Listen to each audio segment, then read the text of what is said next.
Instagram Traffic Tyrant exclusive report.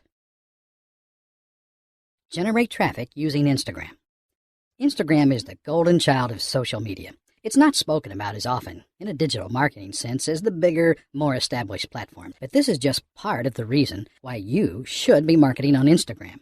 It should come as no surprise to you when I say that Facebook and Twitter are both saturated with advertising, and users have learned to turn out the constant noise businesses are making on those platforms.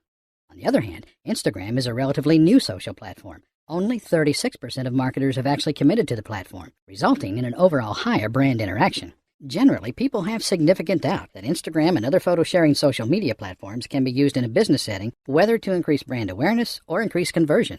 However, you should consider these facts. Instagram has a per-follower engagement rate 4.21%. That's 58 times higher than Facebook. Furthermore, users share close to 40 million photos every day. Every second, these photos garner an overall average of 8,500 likes and 1,000 comments. That in itself is proof of massive audience engagement. Perhaps even more impressive is that if someone follows you on Instagram, 100% of your content will make it onto their feed. Social media marketing is often considered the alternative to SEO, reason being that in SEO situations, it can be difficult to escape the shadows cast by market leaders. By this, I mean your links are buried by the flood of content that these leaders are consistently pumping out. Meanwhile, Instagram is the opposite end of the spectrum. Once you get that follower, they will see all of your content. It doesn't matter if they happen to also be following Nike, Coca-Cola, and NASA as well. The Instagram demographic. Instagram is the ideal platform if you're targeting users in the 18 to 34-year-old zone. Don't let this fool you at all. User interactions with brands post as a percentage of brands' fans or followers. Instagram, 4.21%. Facebook, 0.7%. Twitter, 0.3%. Source, Q1 2014, U.S. Top 50 Brands Social Web Track, Forrester Research Incorporated. Expanding on that, 68% of its users are female, and more users are reported to live in cities rather than rural areas. Have you ever wondered why Instagram is so popular in the fashion industry? Well, if you're selling younger women's clothing, you should already be on the platform. There are millions of users, and it's more than possible to market to other demographics on the platform. Always keep in mind who's using the platform when marketing on Instagram, and you can properly target your audience. The secrets of a successful post. Now that you understand a bit how you can use Facebook to market your brand or really anything, it's time to look at some of the most common Facebook posting mistakes that marketers make. One of the fundamentals of digital marketing is that you give away free content, so that, in turn, your audience will see your online presence as valuable. On Instagram, you have to view your post as your content. That's what you have to work with. This post perfectly targets Instagram's demographic. Look at how it's been structured and try to decipher why it works. What I'm attempting to draw to your attention is that nothing is actually being sold. This post is a photo of a well-dressed model. Maybe the audience comes along and likes what she's wearing, and they think it's something they would like to wear. The audience then considers this quality content, so they comment, like, or follow. If you read the text, the audience is being asked to click a link and go to a blog. A lot of them are even tagging their friends, which creates a viral reach effect for traffic. Great post. Like I said before, it isn't selling a thing. Social media marketing is all about being social, and it's important that you measure the success of a post by the overall audience engagement. If you make content people are talking about, it will end up being shared around and as a result, draw in a larger audience. From there, you can direct them down your marketing funnel, get them on your list, or do anything else you'd like. How is this engagement measured?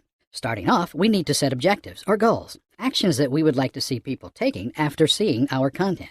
In a marketing context, we tend to call these action conversions. A conversion is any action that a lead or visitor takes that you deem beneficial to your business. For example, your conversions on Instagrams are, for the most part, the engagement supported by the platform. Here are some examples of engagements on Instagram. Receiving a like, a new follower, a user following a link to your landing page, a user playing a video. It's essential that you place focus on doing the social stuff first and understand that the sales and monetary payoff will come later. How to get people to do what we want. How would you normally get someone to do something for you? Think about that for a second. Generally speaking, you would ask them. Remember, we are marketing to people, not robots. If you scroll back up and look at the American Eagles post, they are asking people to click on a blog post. Think of it like this. Your content is something you do for them. People love to reciprocate, so if you ask them to do something, they are more likely to do such. Asking your audience to do something is commonly known as call to action, and you should have a call to action for all of your marketing efforts when applicable. Your call to action should be easy for the audience to act upon. I will touch on this in greater detail shortly, but for now, you need to remember that the vast majority of Instagram users are on their phones. You need to keep things really simple. If you ask people to go to your blog, there needs to be a link. And when they arrive, your blog needs to be easy to navigate. This means it should be mobile friendly to increase conversions. How to get your Instagram generating traffic. How would you normally get someone to do something for you? Social media marketing is truly a content game. At the end of the day, if you're taking bad photos with no context, then no one is going to pay any attention to your efforts. What I would recommend is that you take a long, hard look at the biggest players on Instagram and see what they're doing. Look at popular posts as well from accounts that you happen to follow. For example, Nike, National Geographic, the NBA. Study the marketing efforts of these companies. Nike uses a lot of video to further engage their audience, and National Geographic takes amazing photos. The NBA has the star factor of every NBA player to focus a lens on. So, what do all of these businesses have in common? They do what they do, and they do it well. They focus on what their demographic would enjoy and interact with. Nike does not take amazing photos like National Geographic, and National Geographic doesn't have hundreds of athletes to film. There is no one recipe for success. Find what you do well and do it the best you can. Ideas for content you can post include photos of your product, photos of people enjoying your product, quotes, infographics, and yes, even selfies. I recommend that you read this guide linked here if you're struggling for content ideas. As a general rule of thumb, most businesses start by posting photos of their product being enjoyed in some way. That is fine, but you want to move past doing just that if you want to further your audience engagement. Can you tell your business's story with photos? If, say, you own a tech company and you find yourself at an exhibition, by all means, bring a camera and document it for your audience so that they feel included. Make them feel like they're benefiting from the content of your post. Another tried and tested way to kick off an Instagram account is with a competition of some sort. This works really well if you have an audience built up on another social media platform, which you can then use to cross-promote. It's actually a very common tactic in the fashion industry. I'm sure you've seen a post along the lines of, post a photo wearing our clothes and enter into the running to win X, Y, and Z. These kinds of posts end up driving tons of traffic and even going viral. Benefits. You can share thousands of photos of your products or anything. Your brand becomes a trending hashtag. You will get new followers regularly and expand your audience. The social confirmation of seeing hundreds of people in the clothes or using your products will increase sales and conversions. You position yourself as an authority because of all the content you now have. Promotional strategies for Instagram. In 2012, Facebook bought Instagram for a casual $1 billion. As a result, the two platforms are very well integrated. As such, you can post Instagram photos and videos directly to Facebook and vice versa. You should make it a point to have both platforms and use them to promote one another for optimal traffic and conversions. A lot of businesses just use Instagram as a kind of company portfolio in tandem with a Facebook account. Personally, I don't have much experience with this, so I can't speak to the effect if it works as well. You can be the judge of that yourself. Promote your competitors. Social media is all about community. Businesses schooled in traditional marketing shy away from promoting their competition out of fear of losing sales. I mean, this makes sense when you're trying to lure a handful of people into a brick-and-mortar store. But there are billions of people on the internet. The customers you will gain far outweigh those which might spend money with your competitor. We're talking about an evergreen pool of ever-expanding leads that are all around the world on the internet. Build your community around an actionable hashtag. One of the downsides of the platform is that Instagram feeds can be quite difficult to find on your own. You might not get to use your business's name as your username, and because of that, the only way to reach new audience is if your content is shared or liked frequently. A hashtag is a great way to reach a larger audience. Your hashtag will be displayed for people searching for similar content, and because of that, it allows more and more people to discover your content and brand. Businesses post hashtags around upcoming events and things they will know attract a lot of attention. Do some research on popular hashtags for your niche or market. As an example, these 4 hashtags are likely to attract the attention of people looking to eat in Austin, Texas.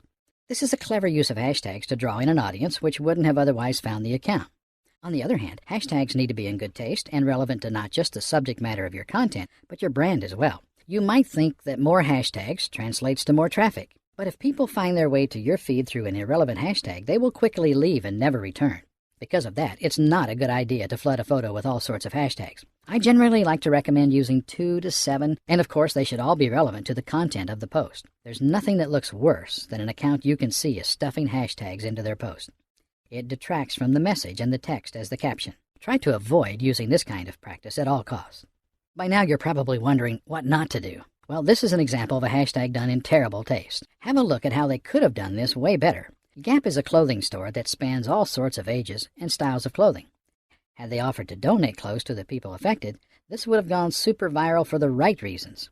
Instead, they used the opportunity to promote their own products for more sales. Social media reputation management. I thought that I would include this because your social media reputation can make or break your business in a lot of ways. Truthfully, the power is with the consumer in this social media age. There are so many channels through which they can voice negativity about your brand, and bad reviews run the potential to cost you, your reputation, your audience, and in turn, your sales.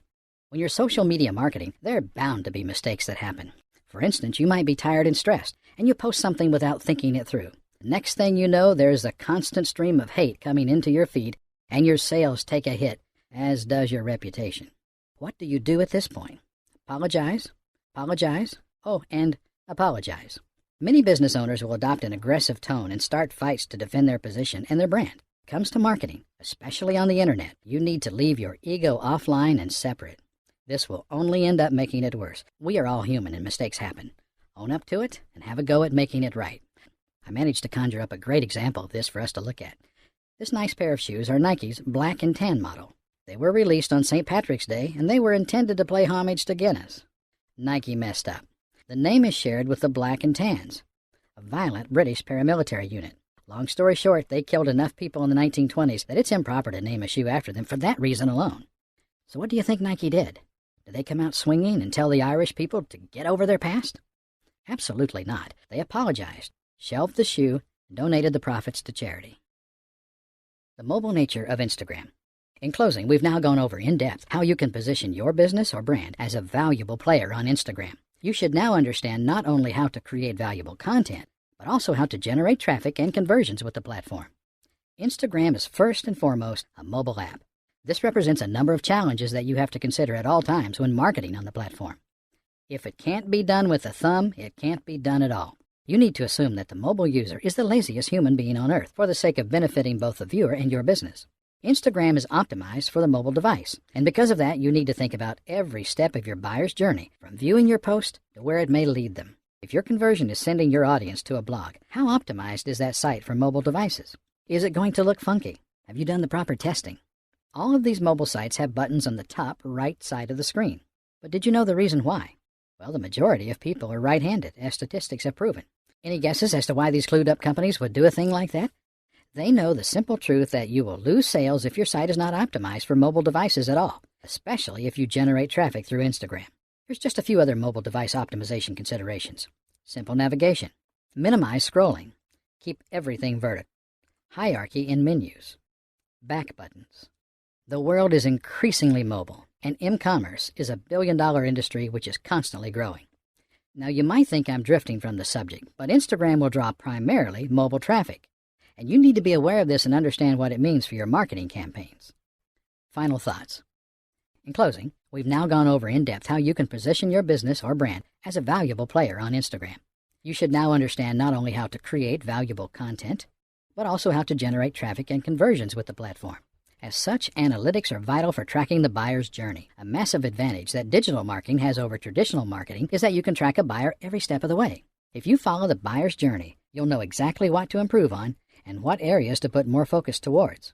In a nutshell, you need analytics if you want to market successfully online. Because you are using Instagram to generate traffic and market your brand, you need to ensure that the software you use can monitor mobile traffic. There are hundreds of products that will do this. And unfortunately, I am not going to recommend one over the other because I have no idea what you require for your business and your needs. I will, however, fully recommend that you take the time to do the research and invest in one.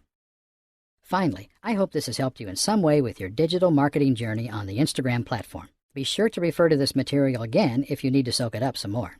Otherwise, the next step should be planning out your presence and your content for Instagram. Venture out and do some research on the popular accounts that are operating in the same market as you.